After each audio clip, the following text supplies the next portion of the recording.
எல்லாருக்கும் ஜெய் ஜினேந்திரா. நாம இன்னைக்கு பக்தாமர ஸ்தோத்திரம் 30வது ஸ்தோத்திரத்தை பார்க்கலாம். நாம இந்த ஸ்தோத்திரம் எப்படி உச்சரிக்கிறதுன்ட்டு பார்க்கலாம்.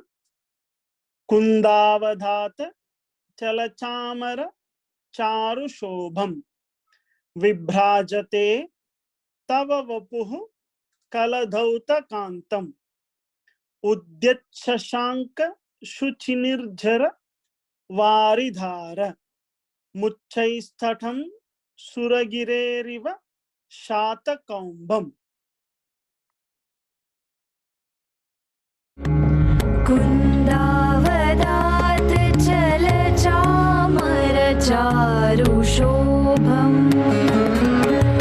विभ्राजते तव वपुः कलधौतकान्तम्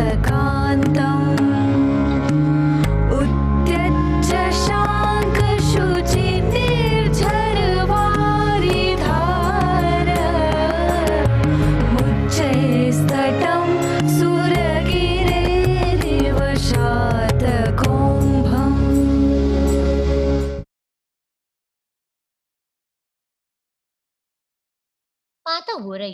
குந்தாவதாத்த சலசாமர சாருசோபம் மல்லிகை பூ போல் வெளுப்பானதும் சாமரங்களால் விளங்குவதும் கலதௌத காந்தம் தங்கம் போன்று ஒளி வீசுவதுமான தவவபுவ உம்முடைய திருமேனியானது உத்யச்ச சாங்க சுசி உதய சந்திரன் போன்று வெளுப்பான நிர்ச்சர வாரிதாரம் மலையருவி நீர்த்தாரையை உடையதானே சுரகிரோக மேருமலையினுடைய சாத கௌம்பம் பொன்மயமான உச்சஸ்தடம் இவ உயர்ந்த கொடிமுடி போல் விப்ராஜத்தை பிரகாசிக்கிறது.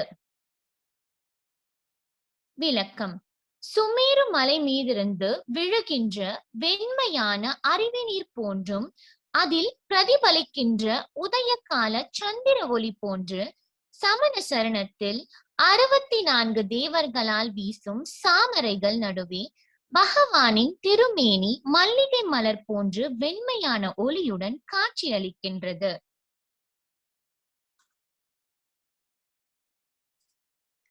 இந்த ஸ்லோகத்தோட நோக்கம் அப்படின்னு பார்த்தா, வெற்றி மற்றும் செல்வந்தராக கதவுகளை திறக்கிறது. For opens the doors for success and affluence. நன்றி.